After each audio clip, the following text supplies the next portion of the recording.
So we've just had this debate, and one of the speakers was from China, and he was explaining that there is a translation issue, and this is why there is some controversy with Chinese-made goods, that it's actually a problem of translation.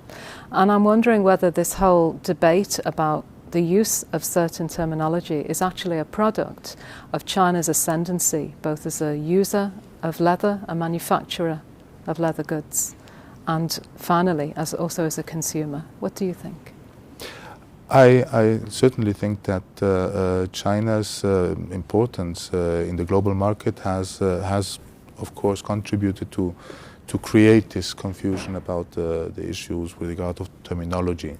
And I am sincerely convinced that it is a matter of translation, a question of translation.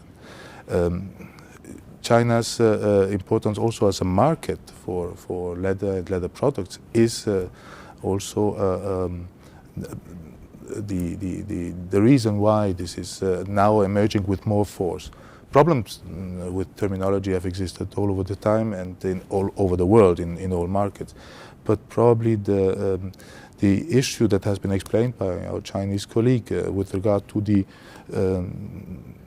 the way China defines or expresses what is the real thing and what is the synthetic product is probably one of the reasons for the confusion that has emerged in many markets. But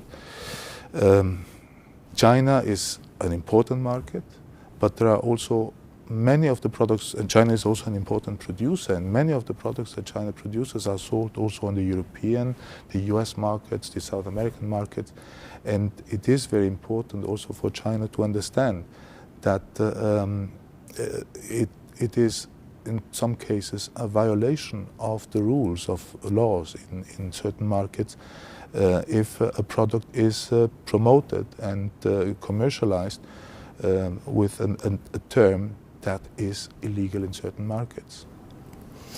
From the consumer's point of view, given that you've got leather that looks like plastic, plastic that looks like leather, and all kinds of materials that don't look like either of those things, do they really care whether something is made from leather or not?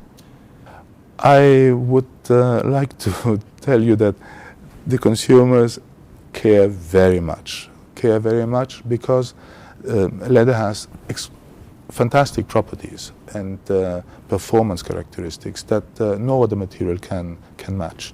And just to give you an example, last year in Italy there has been an association that has been created by consumers that are deceived by products that are not leather.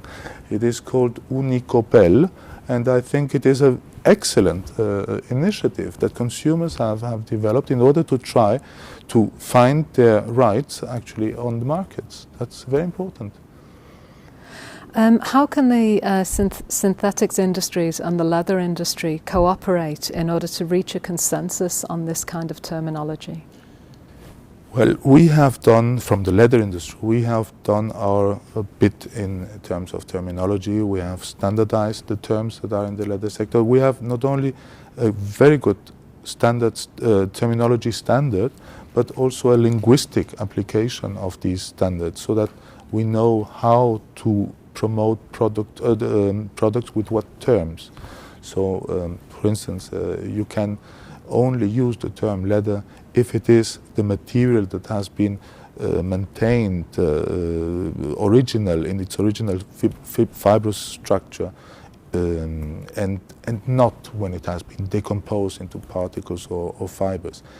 And you can qualify this term by a number of qualification terms. For instance, the animal origin of this hide, whether it is bovine, sheep or goat, or whether with the finishing type of that you apply, whether it is coated or whether it is aniline.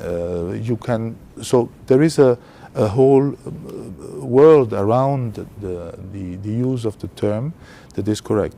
Now, I think that the plastic industry has also done its job.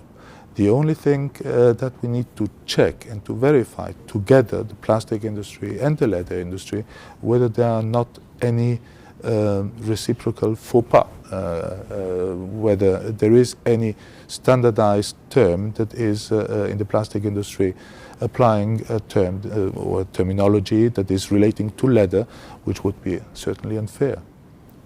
And finally, what is the next action? What can we do to follow up after this debate?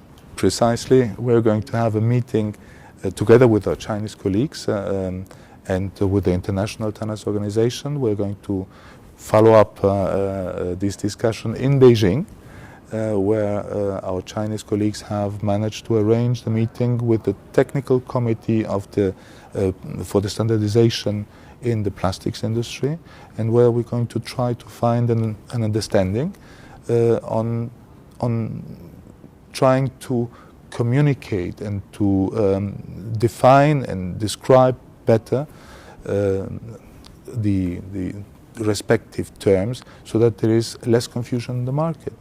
And probably what we need to do also is to have clear translations for these terms that are going to be avoiding this confusion, also when the products are translated for exportation.